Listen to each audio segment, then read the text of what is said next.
10 பிள்ளைகளுக்கும் 26 மக்களுக்கும் எந்த இடையும் வராது.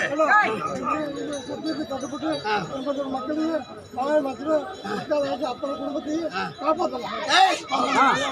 என் பிள்ளைகளை பார்த்து எல்லாம் பொறாமப்பட்டு என் பிள்ளைகளோட வளர்ச்சி பார்த்து என்னை கெடுக்க நினைச்ச என் பிள்ளைகளை மாட்டேன்.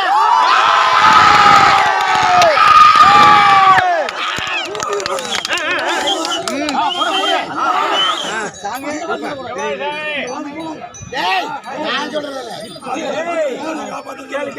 ஊர் மக்கள் என் பிள்ளைகளா என் பிள்ளைகள்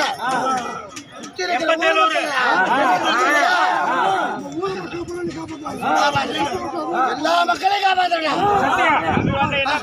எல்லுக்கா முறுமுறுக்கூடாது.